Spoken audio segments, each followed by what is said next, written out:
वह जो हजारों करोड़ बिहार को पैकेज देने की बात की जा रही थी, वह सिर्फ और सिर्फ प्रचार था। बिहार के लोगों को कुछ नहीं मिला है। दूसरा जो विषय है कि यह जो प्रोजेक्ट है जिसकी हम चर्चा कर रहे हैं, पावर प्लांट की, असल में इसकी शुरुआत यूपीए सरकार के दौरान हुई थी। भूमि अधिग्रहण शुरू हुआ था और उस वक्त ये राज्य सरकार और केंद्र सरकार को मिल करके यह प्रोजेक्ट बनाना था। मौजूदा केंद्र सरकार ने इस प्रोजेक्ट को अपने दोस्त, इस प्रोजेक्ट के संबंध में जो राज्य सरकार की भूमिका थी वो तो राज्य सरकार ने निभाई, लेकिन जो बजट आवंटित किया गया था, जिसका बहुत प्रचार किया गया था, उस बजट से केंद्र की सरकार ने हाथ खींच लिया। और जब तीसरा जो महत्वपूर्ण बिंदु है, इसको सिलसिलेवार ढंग से आप देखेंगे तो इस बजट के में, इस प्रोजेक्ट में जितना अंबानी जी खर्च करने का प्रॉमिस, अदानी जी, माफ कीजिएगा, क्या करें दोनों एक ही हैं, बड़ा नाम मिलता जुलता है। अदानी जी कह रहे हैं कि हम 25,000 करोड़ में जो है ये प्रोजेक्ट बनाएंगे, और सरकार जो है उसके पास भी 21,000 करोड़ आवंटित था। पहला प्रश्न ये है इस प्रोजेक्ट से संबंधित, फिर ये प्रोजेक्ट जो है अदानी जी को क्यों दे दिया गया। दूसरा प्रश्न ये है, एक असेसमेंट के हिसाब से इस प्रोजेक्ट से कुल 1 लाख करोड़ का मुनाफा होना है, बचत होना है। 1 लाख करोड़ का। ये 1 लाख करोड़ अब बिहार के लोगों की झोली में नहीं पहुंचेगा, ये 1 लाख करोड़ जो है अब प्रधानमंत्री जी के दोस्त के तिजोरी में पहुंचेगा। तीसरा बिंदु जो है कि फिक्स रेट पर यही अदानी जी दूसरे राज्यों में 3 रुपए प्रति यूनिट, 3.5 रुपए प्रति यूनिट में जो है ठेका ले रहे हैं। पावर प्रोजेक्ट इनको मिल रहा है। बिहार में अभी अभी इनको 6 रुपए प्रति यूनिट से जो है उससे भी ज्यादा ये ठेका इनको मिला है। अगर ये 5 रुपए प्रति यूनिट से भी मिलता तो लगभग बिहार को 56,000 करोड़ रुपए की बचत होती। 56,000 करोड़। सवाल यह है कि मनमाने रेट पे, प्रति यूनिट मनमाने रेट पे यह प्रोजेक्ट अदानी जी को क्यों दिया गया है। तो 3 विषय है हमारे सामने।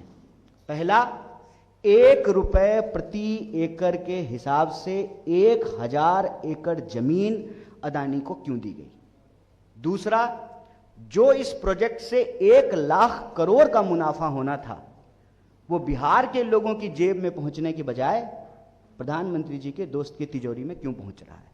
और तीसरा, सुविधा अनुसार 6 रुपए से भी ज्यादा प्रति यूनिट में जो है इनको ठेका मिला है, जबकि उत्तर प्रदेश में 3.5 रुपए में, और अभी जनवरी में ही बंगाल में जो है इनको 3.5 रुपए में के फिक्स रेट पर ठेका दिया गया है। तो बिहार के साथ यह अन्याय क्यों किया जा रहा है। और जब आप तीनों विषय को जोड़ करके देखेंगे तो आपको स्पष्ट हो जाएगा कि यह सरकार न सिर्फ वोट चोर है, जमीन चोर है, बचत चोर है, मुनाफाखोर है, और बिहार का हजारों करोड़ रुपया चुरा करके जिनसे चंदा लेते हैं, तुम मुझे चंदा दो मैं तुम्हें धंधा दूंगा, उस सिद्धांत पे जो है बिहार के संसाधनों की चोरी कर रहे हैं। इसी से विषय से जुड़ा हुआ एक बात और आपके प्रकाश में लाना चाहता हूं। हम क्यों कहते हैं कि वोट चोरी की सरकार जमीन चोर होती है। बिहार का बच्चा बच्चा, घर घर में लोग ये जानते हैं कि पिछले कई महीनों से, वरन कई सालों से यह हल्ला हो रहा था, सर्वे होगा, सर्वे होगा। हर कोई जिनके पास भी थोड़ी बहुत जमीन है, 1 कट्ठा 10 धूर, 2 कट्ठा 5 कट्ठा जमीन का कागज लेकर के ब्लॉक का चक्कर लगा रहे थे। घुसखोरी, संगठित घुसखोरी के उस चक्कर में फंस रहे थे, जमीन का कागज निकलवाने के लिए, नक्शा का फोटो स्टेट करवाने के लिए, रसीद कटवाने के लिए। असल इनको जमीन की सर्वे नहीं करनी है। जनता का जमीन जनता के पास नहीं रहने देनी है। यह सर्वे नहीं है इनकी गिद्ध नजर बिहार की जमीनों पर है। सर्वे के माध्यम से यह पता किया जाए कि कहां कहां गैर मजरूआ जमीन है, और लठैत की तरह, अपने दोस्तों की लठैत की तरह सरकार जो है, जिनके पास भी कागज में थोड़ी बहुत गड़बड़ी हो, मोटेशन नहीं हुआ हो, बाबा 3 भाई थे, दादा 3 भाई थे, तो तीसरा का हिस्सा कहाँ है, बहन की शादी हो गई, कोई विधवा है, समय पर रसीद नहीं कटा है, उन जमीनों को कब्जा करके शासन प्रशासन जो हमारे टैक्स के पैसे से चलती है, उसका डंडा इस्तेमाल करके उन जमीनों को अपने दोस्तों को सौंपने की ये पूरी मुहिम चलाई जा रही है। हम मांग रहे हैं नौकरी, और हमारे ही माँ बाप के पैसे के टैक्स के पैसे से सरकार जो चलती है, जो पुलिस प्रशासन को डंडा मिलता है, जो वेतन मिलता है, जो भत्ता मिलता है, वही नौकरी मांग रहे विद्यार्थियों के कंधे पे, उनकी पीठ पे जो है चलाई जाती है। यह पूरा का पूरा जो भ्रष्टाचार है, इस भ्रष्टाचार को हम लोग उजागर कर रहे हैं।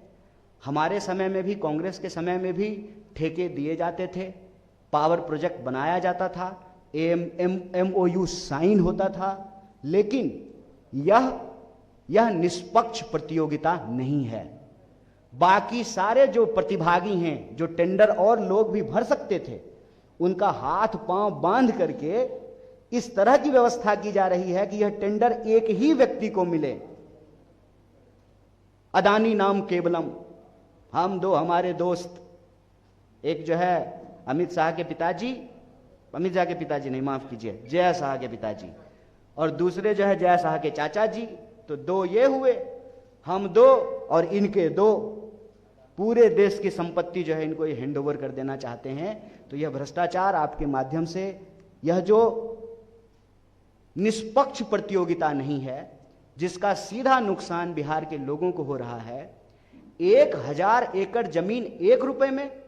भूमि अधिग्रहण का कानून कहता है कि जो जमीन अधिग्रहित की गई जिस प्रोजेक्ट के लिए, उस प्रोजेक्ट पे अगर वही प्रोजेक्ट नहीं बनेगा तो वो जमीन अपने आप किसानों के पास चली जाएगी। किसानों को वो जमीन नहीं मिली, पुराने रेट पे जमीन अधिग्रहित किया गया। देखिए कितना मजेदार है, किसान को पुराने रेट पे मुआवजा देकर के जमीन अधिग्रहित किए, और दोस्त को नए रेट पे, मनमाने रेट पे जो है उनको जमीन हैंडओवर कर दी गई। किसान को जमीन मिलेगा पुराने रेट पे, और अदानी जी को प्रति यूनिट फिक्स रेट मिलेगा नए दर पे। जनवरी में जो MOU हो रहा है दूसरे राज्यों में, तो 3.5 रुपए प्रति यूनिट, और बिहार में 6.5 रुपए प्रति यूनिट। 1 रुपया भी अगर कम पे, 5 रुपया पे भी होता तो 56,000 करोड़ का बचत होता बिहार का। तो सवाल यह है कि 1 रुपए में 1000 प्रति एकड़ जमीन क्यों दी गई? जो 1 लाख करोड़ का बचत है बिहार का, उसको दोस्त की तिजोरी में पहुंचाने का प्रबंध क्यों किया गया? और फिक्स रेट पर, मनमाने रेट पर जो ये MOU साइन हुआ है, या जो प्रोजेक्ट साइन हुआ है, उसमें जो 1 रुपया भी कम होता तो 56,000 करोड़ रुपए का बचत होता। तो ये बचत की चपत यह सरकार क्यों लगा रही है, ये पक्ष हम आपके सामने रख रहे हैं, और इस दावे को दोहरा रहे हैं कि वोट चोरी से बनी सरकार जमीन चोर है, मुनाफा खोर है, बचत चोर है। बहुत बहुत शुक्रिया, बहुत धन्यवाद।